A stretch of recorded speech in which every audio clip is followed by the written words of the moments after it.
우리 한 절씩 교독하겠습니다. 다시 이르시되 내가 가리니 너희가 나를 찾다가 너희 죄 가운데서 죽겠고 내가 가는 곳에는 너희가 오지 못하리라. 유대인들이 이르되 그가 말하기를 내가 가는 곳에는 너희가 오지 못하리라 하니 그가 자결하려는가. 예수께서 이르시되 너희는 아래에서 났고 나는 위에서 났으며 너희는 이 세상에 속하였고 나는 이 세상에 속하지 아니하였느니라. 그러므로 내가 너희에게 말하기를 너희가 너희 죄 가운데서 죽으리라 하였노라. 너희가 만일 내가 그인 줄 믿지 아니하면 너희 죄 가운데서 죽으리라. 그들이 말하되 내가 누구냐? 예수께서 이르시되 나는 처음부터 너희에게 말하여 온 자니라. 내가 너희에게 대하여 말하고 판단할 것이 많으나 나를 보내신 이가 참되심에 내가 그에게 들은 그것을 세상에 말하노라 하시되. 그들은 아버지를 가리켜 말씀하신 줄을 깨닫지 못하더라. 이에 예수께서 이르시되 너희가 인자를 든 후에 내가 그인 줄 알고 또 내가 스스로 아무것도 하지 아니하고 오직 아버지께서 가르치신 대로 이런 것을 말하는 줄도 알리라. 나를 보내신 이가 나와 함께 하시도다. 나는 항상 그가 기뻐하시는 일을 행함으로 나를 혼자 두지 아니하셨느니라. 이 이 말씀을 말씀을 하심에 하심에 많은 많은 사람이 사람이 믿더라. 믿더라. 아멘. 할렐루야. 예배자리에 나오신 모든 성도님들 환영하고 축복합니다.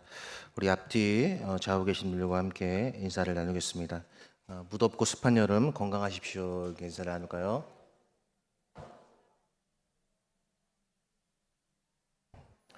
네, 이제 본격적으로 장마가 시작이 되었습니다. 여러분 장마철에 건강 유념하시기를 바랍니다. 오늘은 우리가 함께 읽은 말씀을 중심으로 죄 가운데 죽지 않으려면 이라는 제목으로 함께 하나님 말씀을 살피며 은혜를 나누기를 원합니다. 우리가 지난주에 들은 말씀은 예수님께서 초막절에 나는 세상의 빛이다 라고 말씀을 하시고 그 말씀을 통해서 자신을 따르는 모든 자들이 자신을 따라서 세상의 한복판에서 빛으로 존재해야 함을 말씀해 주셨습니다. 오늘 말씀은 예수님께서 이제 계속해서 유대인들과 논쟁을 하시는 장면을 보여줍니다. 지금까지 살펴본 유대인들의 모습에서 여러분들은 어떤 것을 느낄 수 있으신가요? 계속 사사건건 예수님을 못 잡아 먹어서 안달이었고 예수님을 붙잡지 못해서 안달이었던 그들의 모습을 볼 수 있습니다. 어떻게 보면 굉장히 집념이 강한 그런 모습으로 볼 수 있지만 또 한편으로 우리들이 바라본다면 유대인들의 그 완고함, 고집 그리고 그 돌이키지 않는 그러한 마음을 엿볼 수 있습니다. 이에 반해서 예수님께서는 오늘 본문에서도 자신의 정체성 그리고 자신이 이 땅에 와서 반드시 해야 하는 일, 즉 자신의 사명에 대해서 밝히고 있는 내용이 오늘 본문의 내용입니다. 오늘 본문 핵심 내용을 먼저 말씀을 드리면 예수님은 자신이 이 세상에 속하지 않은 분이라고 말씀을 하십니다. 너희는 세상에서 태어났지만 나는 위에서 났다라고 말씀하시면서 너희와 나는 근본적으로 태생 자체가 출생 자체가 다르다고 말씀을 하고 계십니다. 그리고 너희가 나를 믿지 아니하면 나를 찾다가 죄 가운데서 너희가 죽을 것이다라고 말씀을 하십니다. 그리고 자신이 혼자 이 일을 행하시는 것이 아니라 바로 참되신 하나님 아버지께서 자신을 이 땅에 보내셔서 그 예수 그리스도를 통해서만 참된 구원을 얻게 하신다는 것을 분명하게 말씀하십니다. 여러분 이 세상을 살아가면서 확실한 것은 없습니다. 아무것도 없습니다. 제가 오늘 중고등부 예배 시간에 내려가서 우리 아이들에게 이야기를 했습니다. 여러분의 미래를 자신하지 마십시오. 여러분의 5년 뒤가 찬란한 대학 생활이 될 거라고 함부로 예상하지 마십시오. 왜냐하면 우리 인생 자체가 잠언 27장 1절에서 말씀하고 있는 바와 같이 내일 일을 자랑해서는 안 되는 인생이기 때문에 그렇습니다. 사람은 한 치 앞도 모르는 것입니다. 한 치가 여러분 어디입니까? 바로 코앞도 모르는 거예요. 우리 인생이 바로 그와 같은 불확실한 이 안개와 같은 그런 인생임을 말씀하고 있습니다. 뿐만 아니라 야고보서에서도 이렇게 말씀하고 있습니다. 너희 인생이 무엇이냐? 너희는 잠깐 보이다가 사라지는 안개니라. 이 말씀을 생각하면, 또 기억한다면, 또 우리의 마음에 새긴다면, 우리가 이 세상에서 살아가면서 하는 수많은 근심과 걱정과 우울과 불안들을 조금 해소할 수 있지 않을까, 그런 생각들도 갖게 됩니다. 여러분들이 잘 아시는 것처럼 전 세계적으로 지난 한 3, 4년간은 코로나 팬데믹이라는 유례없는 상황을 겪었습니다. 많은 전문가들이 이야기를 하는데 아마도 팬데믹은 앞으로 또 올 것이다 라고 이야기를 합니다. 가만히 돌이켜 보면 제 기억을 이렇게 더듬어 보니까 2003년도에 여러분 중국에서 사스라는 게 있었어요. 저는 그때 이제 군생활을 하고 있었는데, 그리고 이제 그로부터 한 6년 뒤 2009년에 신종플루라는 게 있어갖고 굉장히 많은 사람들이 이렇게 죽은 경우도 있습니다. 그리고 2015년에 메르스가 발병을 했습니다. 메르스. 그다음에 2019년에 2020년 초에 바로 이 코로나 팬데믹이 발생을 했습니다. 이 주기가 점점 짧아지고 있죠. 2003년에서 2009년은 6년, 그다음 2009년에서 2015년 또 6년이지만 2015년에서 2025년으로 줄었죠. 그러니까 앞으로는 이게 뭐 3년 뒤에 올지 4년 뒤에 올지 우리가 알 수 없는 것이라고 많은 사람들이 이야기를 합니다. 그리고 또 어떤 것들이 있을까요? 기후 위기가 지금 사실 굉장히 심각합니다. 여러분, 우리나라는 아직 사실 잘 실감을 못 하고 있습니다. 그냥 뭐 비가 많이 내리나 보다, 뭐 이 정도로 생각을 하지. 사실 이웃 나라 중국만 여러분 봐도 여러분 어떻습니까? 냉장고가 막 길바닥에 떠다니고 자동차가 떠다니고 집에 있는 집기들이 그냥 막 그 떠다니는 것들을 볼 수 있어요. 비가 하늘이 마치 뚫린 것처럼 그렇게 수많은 비가 내려서 많은 사람들이 큰 재앙을 겪고 있는 것을 보게 됩니다. 뿐만 아니라 정치적으로 여러분 어떻습니까? 지금 세계가 굉장히 급박하게 돌아가고 있어요. 우리는 사실 이런 것에 별로 관심이 없기 때문에 그렇지, 여러분 뉴스를 보게 되면 얼마나 많은 그 이슈들이 그 뉴스에서 말하고 있는지 모릅니다. 그 최근에 한 일주일 사이에 여러분 어떤 일이 있었냐면, 뉴스를 보셔서 아시겠지만 북한과 러시아가 북러 조약을 맺었습니다. 그래서 푸틴 대통령이 이제 북한 평양으로 날아와서 조약을 맺었죠. 언제든지 나라에 위급한 상황이 생기면 우리가 그 위급한 상황에 자동적으로 개입할 수 있다라는 조약을 맺었다고 언론에서 발표를 했습니다.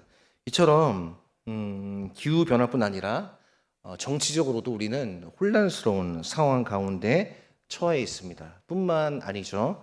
우리는 경제적으로도 불확실합니다. 이미 대한민국은 많은 전문가에 따르면 저성장에 접어들었다고 이야기를 합니다. 우리나라 인구 구조가 말해주는 것처럼 이제 급속한 노령화가 진행이 되고 신생아는 점점 더 줄어들고 있기 때문에 이것이 물론 우리나라만의 문제는 아니지만 OECD 국가 중에서 이 대한민국만큼 빠르게 노화되고 있는 나라는 없다고 많은 세계의 전문가들이 공통적으로 견해를 밝히고 있습니다. 이처럼 많은 불확실성들 가운데 우리들이 예수님을 믿는다는 것이 어떤 의미인지 오늘 말씀을 통해 함께 살펴보기를 원합니다. 사람에게는 해결할 수 있는 문제가 있고 해결할 수 없는 문제가 있습니다. 여러분들이 해결할 수 있는 문제는 무엇이 있을까요?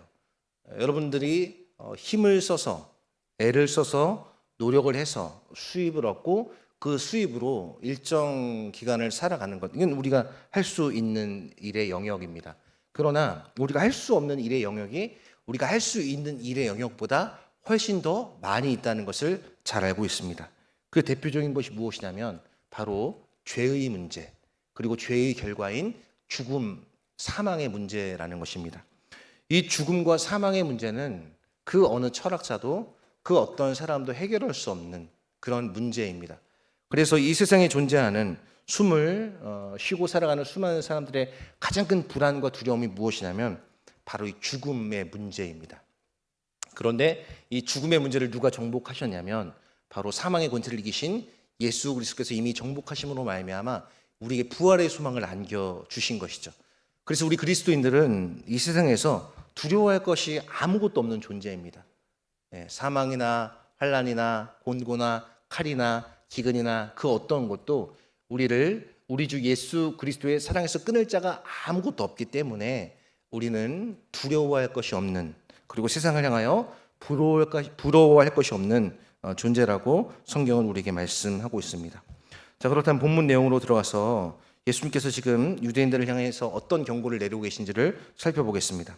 먼저 21절부터 24절까지의 말씀인데요. 우리 같이 8장 21절부터 24절까지의 말씀을 한 목소리로 함께 읽어보겠습니다. 다시 이르시되 내가 가리니 너희가 나를 찾다가 너희 죄 가운데에서 죽겠고 내가 가는 곳에는 너희가 오지 못하리라. 유대인들이 이르되 그가 말하기를 내가 가는 곳에는 너희가 오지 못하리라 하니 그가 자결하려는가. 예수께서 이르시되 너희는 아래에서 났고 나는 위에서 났으며 그러므로 내가 너희에게 말하기를 너희가 너희 죄 가운데서 죽으리라 하였노라. 너희가 만일 내가 그인 줄 믿지 아니하면 너희 죄 가운데서 죽으리라 라고 예수님께서 유대인들에게 말씀을 하고 계십니다. 그렇다면 예수님의 이 말씀은 우리들이 어떻게 해석을 하고 이해를 하고 받아들여야 할까요? 특별히 지금 예수님께서 21절에서 내가 가는 곳, 그것은 어디를 말하고 있는 것일까요? 지금 예수님이 어디에 올라와 계시죠? 예루살렘에 올라와 계십니다. 예수님이 예루살렘에서 무슨 일을 하게 되실까요? 앞으로 십자가를 지시게 되는 것이죠. 여기서 내가 가는 곳이라는 것은 구체적으로 하늘을 말하는 것입니다. 그리고 하나님 아버지께로 간다라는 것을 말씀하고 계신 것이죠. 구체적으로 말씀드리면은 예수님께서 이제 십자가에 못 박혀서 자신이 하나님 아버지께로 올라가게 되실 것, 즉 부활을 지금 예수님께서는 말씀하고 계십니다. 이것은 앞으로도 살펴볼 요한복음 14장에도 나와 있는데요. 자, 그렇다면 여기서 죄 가운데서 죽겠고라는 말은 어떤 의미일까요? 인류는 끊임없이 죄의 문제를 해결하기 위해서 노력을 수없이 해왔습니다. 그리고 어떻게 해서든지 자신의 생명을 계속해서 유지하기 위해서 노력하고 있는 모습을 보여주고 있죠. 오늘날 우리들도 마찬가지입니다, 여러분. 과거 뭐 중국의 진시황만 그런 것이 아니라 불로초를 찾아 헤매는 것이 아니라 바로 오늘을 살아가는 저와 여러분도 여러분 어떻죠? 사실 우리들이 하는 행위를 보게 되면 어떻습니까? 더 오래 살고 싶고 더 건강하게 살고 싶고 더 잘 살고 싶고 최대로 우리의 노화를 안티 에이징, 점점 이 늙는 것을 반대하는 거잖아요. 안티가. 그러니까 우리의 본성 자체가 여러분 죽기 싫어하고 늙기 싫어하는 것이 우리의 본성이래요. 이에요. 그런데 예수님께서 무엇이라고 말씀하시냐면은 너희는 유대인들을 향하여 너희는 나를 찾다가 너희 죄 가운데서 죽겠고. 자, 이것은 그들이 구원을 받지 못한다는 것을 의미하는 것입니다. 여러분, 세상에서 가장 값진 선물은 무엇일까요? 그것은 구원을 받은 것이에요. 우리의 영혼이 멸망하지 않고 하나님과 함께 연합된 존재가 된다는 것. 이제 우리가 이 세상에 수망을 두지 않고 영원한 하나님 나라를 기대하고 갈망하고 그것들을 희구하면서 산다는 것은 구원받은 자가 마땅히 가져야 할 삶의 태도인 거예요. 그런데 유대인들은 예수님이 바로 앞에 있는데도 불구하고 예수님의 말씀을 전혀 이해하지 못했던 것입니다. 또한 이것은 구원의 부재일 뿐 아니라 영적인 사망을 말하는 것이에요. 여러분, 우리 중에는 육체적으로는 건강하고 활발하게 생활하는 사람들이 굉장히 많습니다. 그런데 그 영혼은 죽어 있는 경우가 있어요. 여러분, 그리스도인에게는 두 가지의 생명이 있습니다. 하나는 영적 생명이고 하나는 육체적인 생명이에요. 그 육체적인 생명과 영적 생명이 함께 활발하게 가야 되는 것이죠. 중요한 것은 우리들이 육체적 생명이 건강할지라도 우리의 영적 생명도 그에 비례해서 건강하지 않다는 것을 우리들은 늘 기억을 해야 됩니다. 오늘 예수님께서 너희가 죄 가운데서 죽겠다라는 것은 너희가 지금 영적으로 사망해 있다라는 것을 말씀해 주고 있는 것이죠. 그리고 또 예수님께서 너희가 죄 가운데서 죽겠고라는 것은 너희에게 아직 돌이킬 수 있는 기회가 있다. 즉 회개할 수 있다라는 것을 말씀해 주고 계신 것입니다. 그리고 또한 예수님께서 이렇게 말씀하신 이유는 나를 믿는 것이 얼마나 중요한 것인지를 말씀해 주고 있는 것이죠. 이렇게 말씀하시죠. 23절에 보시면 24절에 보시면 그러므로 내가 너희에게 말하기를 너희가 너희 죄 가운데서 죽으리라 하였노라. 너희가 만일 내가 그인 줄 믿지 아니하면 너희 죄 가운데서 죽으리라라고 예수님 말씀하고 계세요. 여러분은 예수님을 어떻게 인식을 하고 계십니까? 예수님이 여러분에게 어떤 분이시냐는 거죠. 여러분은 예수님을 어떻게 인식하고 있느냐에 따라서 여러분들의 구원이 결정된다는 것입니다. 예수님을 그냥 좋은 유대인 선생님, 좋은 랍비 이렇게 이해하는 사람은 절대로 구원이 임할 수 없습니다. 예수님을 하늘로부터 내려오신 분, 바로 사람이 되신 하나님으로 예수님을 영접할 때 구원이 임하게 되는 것이죠. 요한복음에서 계속해서 예수님께서 강조하고 계신 것은 무엇이냐면 예수님의 신성이에요. 신성. 예수님이 하나님의 아들로 이 땅에 오셨다. 그리고 자의로 온 것이 아니라 하나님께서 나를 이 세상에 보내셨다라는 것을 강조를 하고 계시고, 또 하나 강조하고 계신 것이 있는데 그것이 무엇이냐면 믿음이에요. 믿음. 계속해서 그 물로 포도주를 만든 사건이나 왕의 신안을 고친 사건이나 그다음 요한복음 5장에 나타났던 그 38년 된 이 병자를 고친 사건 역시 계속해서 강조하신 것이 무엇이냐면 바로 믿음이라는 것을 우리가 알 수 있는 것입니다. 그런데 이렇게 회개의 중요성을 말씀하시고 너희가 지금 영적으로 죽어있는 상태라고 말씀하시는 이 예수님의 물음 앞에 유대인들이 무엇이라고 답변하는지를 보십시오. 여러분 22절 이렇게 말씀합니다. 유대인들이 이르되 그가 말하기를 내가 가는 곳에는 너희가 오지 못하려 하니 그가 자결하려는가. 지금 동문서답을 해도 이런 동문서답이 없는 거예요. 그가 스스로 목숨을 끊으려는가, 그렇기 때문에 예수님을 만날 수 없는 것인가라고 지금 유대인들은 수군수군대고 있는 것입니다. 그때 예수님께서 이렇게 말씀하십니다. 23절 말씀입니다. 예수께서 이르시되 너희는 아래에서 났고 나는 위에서 났으며 너희는 이 세상에 속하였고 나는 이 세상에 속하지 아니하였느니라 라고 말씀하고 있어요. 이미 예수님께서 요한복음 3장 말씀에서 이렇게 기록을 하고 계십니다. 우리 요한복음 3장 31절 말씀 같이 한번 읽어볼까요? 시작. 위로부터 오시는 이는 만물 위에 계시고 땅에서 난 이는 땅에 속하여 땅에 속한 것을 말하느니라. 하늘로부터 오시는 이는 만물 위에 계시나니. 자, 위로부터 오시는 이는 만물 위에 계시고 땅에서 난 이는 땅에 속하여 땅에 속한 것을 말하느니라. 그러니까 우리는 거듭나지 않으면 계속 이 땅에 갇혀서 살 수밖에 없는 거예요. 잘 먹고 잘 살고 자녀들 잘 키우고 노후에 비참하지 않게 살려고 몸부림칠 수밖에 없는 거예요. 근데 예수님 뭐라고 말씀하세요?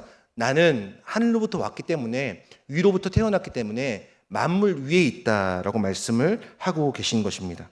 그래서 요한복음 3장에 예수님께서 니고데모에게 거듭나지 아니하면 하나님 나라를 볼 수 없다고 말씀하신 것이 바로 이런 맥락 위에서 우리가 이해함을 알 수 있는 것입니다. 그러니까 예수님께서 지금 이렇게 말씀하시는 것은 바로 자신이 출신의 차이가 있다라는 것을 말씀하고 계시고, 또 두 번째로 영적 본질의 차이가 있다는 것을 말씀하고 계신 거예요. 예수님과 우리가 이 출생의 차이뿐 아니라 영적으로도 차이가 있다라는 것을 말씀하시고, 또 세 번째는 예수님의 사명과 정체성의 차이에 대해서 우리에게 말씀해 주고 계신 것입니다.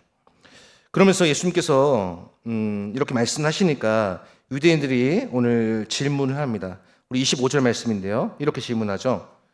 그들이 말하되 내가 누구냐? 예수께서 이르시되 나는 처음부터 너희에게 말하여 온 자니라. 유대인들이 네가 누구냐? 너 도대체 누구냐? 지금 하나님이신 그분을 앞에 두고 전혀 바라보지 못하고 있는 거예요. 그러니까 눈을 뜨고 있지만 눈앞에 계신 그리스도를 바라보지 못하고 있었던 것입니다. 귀는 있지만 진리를 수납할 수 있는, 진리를 인식하고 받아들일 수 있는 믿음의 귀가 그들의 눈과 귀에 없었다는 것을 지금 말씀해 주고 있습니다. 그때 예수님께서 이렇게 말씀하십니다. 나는 처음부터 너희에게 말하여 온 자니라. 자, 이것은 어떤 것이냐면은, 처음부터라는 것은 여러분 어떤 것일까요?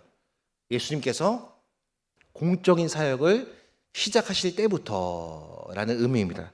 예수님께서 공생애를 시작하실 때부터 계속해서 강조해서 하신 말씀이 뭐예요?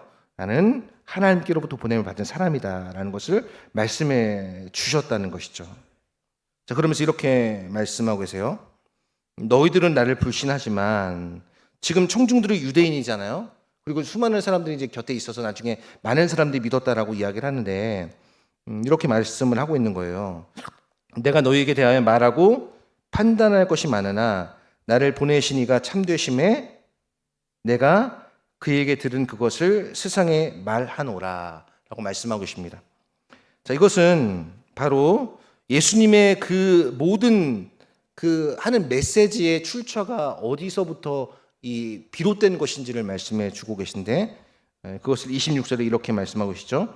나를 보내시니가 참되심에, 그러니까 진리이신 하나님이 자기를 보내셨고 그 하나님이 자기에게 하신 말씀을 자기가 지금 전하고 있는 것이다 라고 예수님께서는 지금 말씀해 주고 계십니다. 이것은 예수님의 사명과 권위에 대해서 말씀해 주고 있는 것입니다. 여러분, 진정한 권위는 어디에서 비롯되느냐? 바로 사명을 충실히 수행할 때 권위가 생기는 것임을 기억해야 됩니다. 여러분, 사명이라는 게 무엇이죠? 우리 인생은 소명과 사명으로 이루어져 있는데, 소명은 하나님이 우리를 부르신 것이잖아요. 그 우리를 부르셨을 때는 분명한 목적과 계획을 갖고 우리를 부르셨겠죠. 우리를 부르셨는데 그냥 한번 불러봤어. 그냥 내 말 들리나 안 들리나 불러봤어. 이렇게 해서 우리를 부르셨겠습니까? 아니죠. 분명한 계획과 목적을 가지고 우리를 부르셨단 말이에요. 그 부르심의 목적이 무엇이냐면 사명입니다. 사명. 그래서 사명이 없는 인생은요, 굉장히 곤고합니다. 여러분, 할 일이 없는 사람은 한번 생각해 보세요. 우리는 사실 굉장히 할 일이 많잖아요. 저도 오늘 뭐 여러 가지 일들을 했는데 그럴 때마다 하나님 좀 쉬고 싶어요. 잠깐 숨 쉴 틈 좀 주세요. 이런 생각도 하지만 또 한편으로는 할 일이 있다는 게 여러분 얼마나 감사한지 모릅니다. 여러분, 교회에서 하나님께서 여러분에게 맡기신 사명이 있죠. 때로는 그게 여러분들 버겁게 하고 힘들게 하고 때로는 여러분들 쓰러지게 하는 것일 수도 있습니다. 그러나 여러분, 그 사명이 없다고 생각해 보세요. 행복할 것 같죠? 가벼울 것 같죠? 날아갈 것 같죠? 그렇지 않습니다. 그렇지 않아요. 저도 이렇게 주변에 보면은 이렇게 교회에서 뭐 목회자로 사역을 하다가 이렇게 사역을 하지 않는 친구들을 보는데 별로 행복해 보이지가 않아요. 그래서 우리가 힘들어도 하나님께서 우리에게 맡기신 사명에 충실할 때, 그 사명을 충성스럽게 감당할 때 예수님에게 권위가 세워졌던 것처럼 우리에게도 주님이 주시는 권위가 세워진다는 것을 우리가 굳게 믿어야 하는 것입니다. 예수님께서 이제 이렇게 말씀하시죠. 그들은 아버지를 가리켜 말씀하신 줄을 깨닫지 못하니라라고 유대인들이 이제 반응을 하자 이렇게 말씀을 하고 계세요. 우리 28절 말씀 같이 한번 읽어볼까요? 28절 말씀입니다. 이에 예수께서 이르시되 너희가 인자를 든 후에 내가 그인 줄을 알고 또 내가 스스로 아무것도 하지 아니하고 오직 아버지께서 가르치신 대로 이런 것을 말하는 줄도 알리라 라고 예수님 말씀하고 계세요. 여러분, 깨닫는 것이 굉장한 은혜입니다. 저는 언제 이렇게 인생이 만만치 않다는 것을 깨달았냐면은 결혼하고 나서 깨달았어요. 결혼하기 전에는 부모님 품속에서, 여러분 딱 저를 보셨을 때 제가 유복한 가정에서 자랐을 것 같습니까? 아니면은 정말 유복하지 못한 가정에서 자랐을 것 같습니까? 많은 분들이 그렇게 생각하시더라고요. 물론 뭐 여러분 유복하다는 뜻이 이렇게 넉넉하다는 뜻이잖아요. 저는 뭐 이렇게 넉넉한 가정에서는 자라진 않았지만 그렇다고 뭐 진짜 뭐 이렇게 걱정하고 있는 그런 가정에 자라진 않았어요. 그러니까 유복한 편이라고 할 수 있겠죠. 자, 그런데 제가 이제 이렇게 어렸을 때부터 이제 결혼하기 전까지 부모님 품에서 자라면서 참 뭐 걱정과 근심과 이런 것들 안 했어요. 저는 손에 물 한 번 안 묻혀본 사람입니다. 네, 좀 많이 과장되긴 했지만 저는 사실 아르바이트, 알바 같은 걸 한 번도 안 해봤어요. 왜 그런 눈을 보십니까? 네, 제가 알바를 할 수가 있는 상황이 아니었어요, 제가. 왜냐면은 이제 할머니를 모셔야 했고 저한테 연년생 남동생이 있었는데 이제 걔는 나가서 놀기 바빴고 집에 항상 일찍 들어오는 제가 항상 이제 할머니를 돌보고 이제 케어하는 일을 했어야 했기 때문에 아르바이트를 할 수가 없었어요. 그 자체가 아르바이트였어요. 네, 그래서 약국에 가서 약 사오고 죽 사오고 뭐 사오고 그게 제가 이제 20대 때 일이니까. 그러고 나서 제가 바로 군대를 갔어요. 군대 가서 거기서 알바 다 했습니다. 알바 다 했어요. 거기서 이제 뭐 땀 흘리고 막 욕도 바가지로 먹고 막 좀 사람 빚어지는 그러한 경험들을 군대에서 했어요. 그러고 나서 바로 이제 제 모교회에서 교육전사로 섬기게 된 거예요. 그리고 지금까지 쭉 오게 된 거예요. 그러니까 사실 굉장히 그렇게 보이지만 사실 또 이렇게 굉장히 연약한 존재입니다, 제가. 여러분 보시는 것처럼 굉장히 연약한 존재예요. 근데 우리가 기억해야 될 것은 무슨 얘기하다가 이렇게 됐죠? 네? 그 전에 무슨 드릴 말씀 있었는데. 네네. 깨닫는 거. 여러분 깨닫는 게 복입니다. 제가 결혼하고 나서 이게 한 가정을 세워가는 것이 진짜 만만한 게 아니구나. 부모님이 30년 동안 나를 먹이고 입히고 재우는 게 이게 당연한 게 아니었구나라는 것을 깨닫게 되는 거예요. 여러분 지금 유대인들은 깨닫지 못하는 거예요. 예수님 뭐라고 말씀하세요? 너희가 인자를 든 후에야 내가 그로부터 보낸 줄 알리라고 말씀하시잖아요. 여러분 빨리 깨닫는 게 복이에요. 빨리 이 천국과 지옥이 있는 것을 깨닫고 빨리 돌이키는 게 복이에요. 잘못했으면은 빨리 하나님 앞에 굴복하고 엎드리고 긍휼을 구하고 손이 발이 되도록 싹싹 비는 게 그게 지혜로운 겁니다. 그게 현명한 거예요, 여러분. 여러분 인생은요 지혜롭게 살아야 돼요. 인생을 어리석게 살면 안 됩니다. 왜냐면 인생은 생방송이에요. 노래 제목이 아닙니다, 여러분. 태진아 씨 노래 제목이 아니에요. 여러분 인생은 라이브예요, 라이브. 돌이킬 수 있습니까, 여러분? 여러분 실수한 거 다시 뺏겨갖고 지울 수 있어요? 없어요. 인생은 철저하게 생방송입니다. 그러니까 매 순간 하나님 의지하면서 하나님 주시는 지혜를 힘입어서 날마다 말씀을 통해 깨닫게 하시는 그 은혜를 힘입고 살아가야 하는 것이죠. 예수님은 유대인들을 향해서 너희가 인자를 든 후에 내가 그인 줄을 알고 또 내가 스스로 아무것도 하지 아니하고 오직 아버지께서 가르치신 대로 이런 것을 말하는 줄로 알리라라고 그렇게 유대인들을 향해서 말씀을 하고 계세요. 자, 이것은 요한복음 3장에 이미 예수님께서 말씀을 하고 계신데 이렇습니다. 제가 읽겠습니다.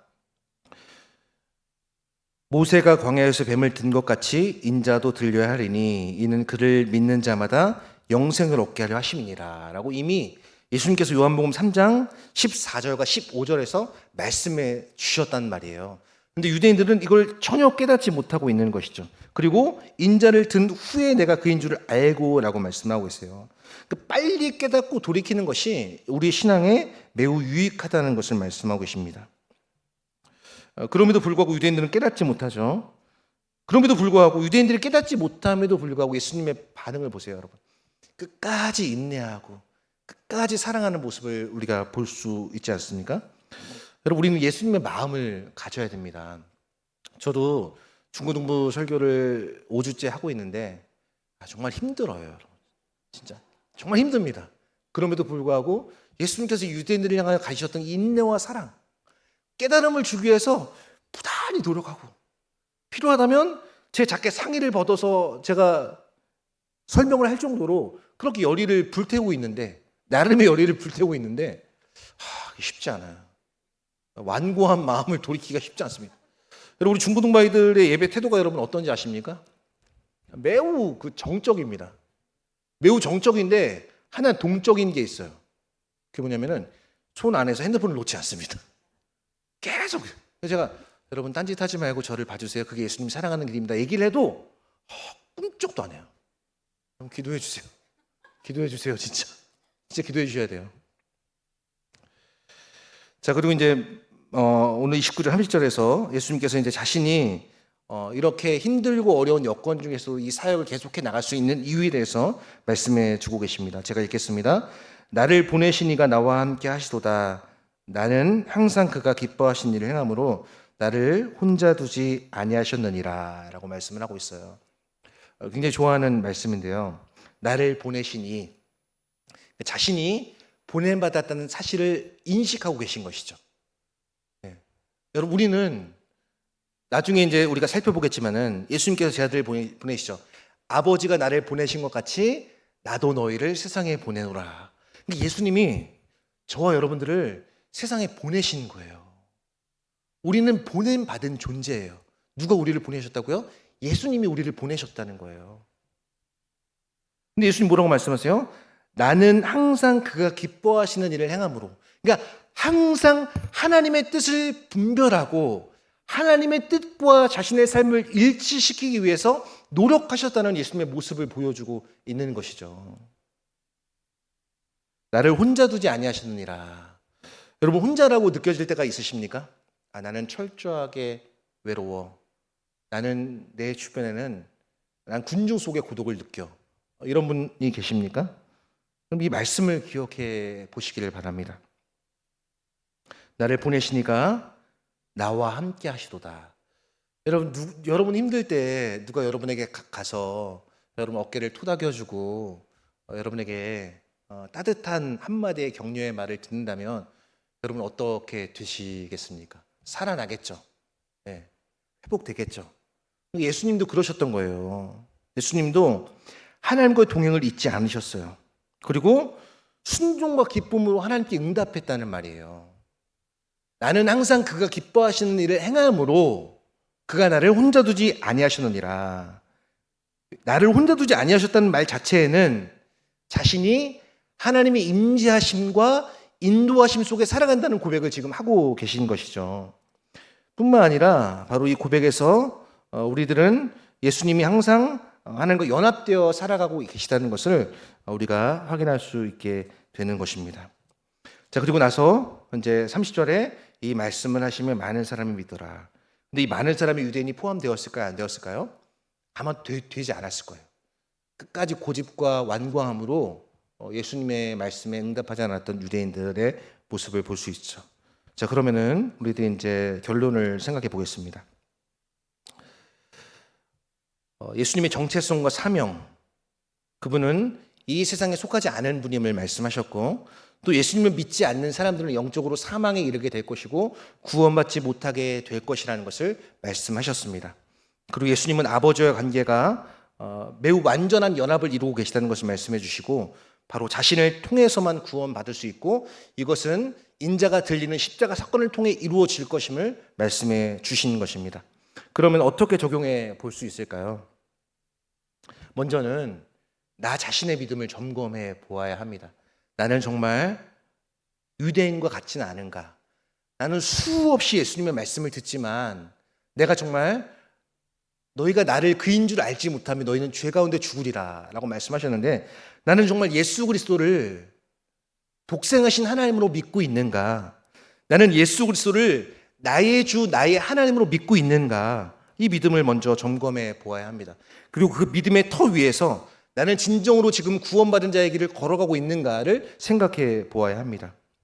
두 번째는 바로 예수님의 가르침과 우리의 삶을 생각해 보아야 합니다.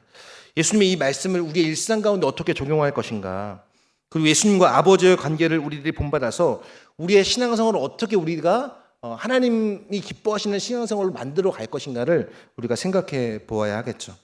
또한 우리는 이 본문 말씀에서 전도의 필요성을 깨닫게 됩니다. 예수님의 구원의 소식은요, 매우 간단하지만 사실 그 간단함 안에는, 그 간단한 명제 안에는 매우 심오한 영적인 진리가 숨어져 있다는 사실을 우리는 간과해서는 안 될 것입니다. 여러분, 아직도 세상에는 예수님을 잘 모르는 사람들이 많이 있어요.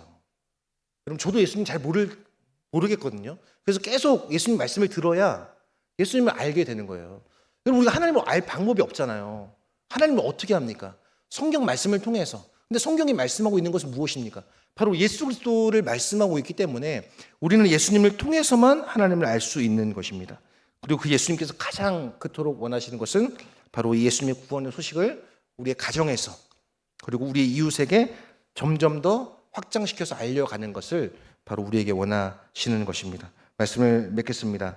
사랑하는 성도 여러분, 예수님을 여러분 올바로 인식하실 수 있게 되기를 바랍니다. 그렇게 올바로 예수님을 인식하는 자에게 예수님은 구원을 말씀해 주셨습니다. 너희가 죄 가운데서 죽지 않는다. 너희가 나를 믿음으로 다시 산다. 하나님 나라로 내가 너를 인도해 가겠다고 약속해 주시는 것이죠. 여러분, 예수님을 믿고 따르는 것은요, 구호로 되는 것도 아니고 결단으로 되는 것도 아닙니다. 구호와 결단은 반드시 필요한 것이지만 예수님을 따르는 삶은 구호와 결단으로 되는 것이 아니라 날마다 우리 자신을 깨트리는 희생과 자기 깨어짐이 없이는요, 여러분, 예수님을 믿고 따르는 것 정말 쉬운 것이 아닙니다. 그러므로 우리들은 주님의 도우심을 구해야 합니다. 주님은 굉장히 신실한 분이시기 때문에 자신의 말씀을 따라 순종하고자 하는 자에게 순종할 수 있는 환경을 열어주십니다. 그러나 자신의 말씀을 불신하고 자신의 말씀을 순종할 의지가 없는 사람들에게는 결국 그러한 환경을 열어주시지 않는 거예요. 왜 그럴까요? 왜 그럴까요? 주님은 인격적이신 하나님이시기 때문에 그런 거예요.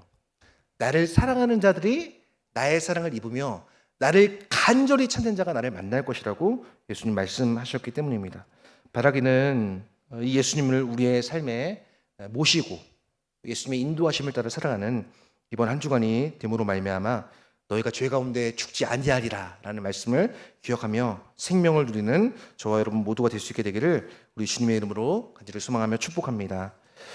우리 시간 함께 말씀을 기억하면서 나 보고도 주님을 바꾸지 않으리 함께 찬양하고 기도하겠습니다.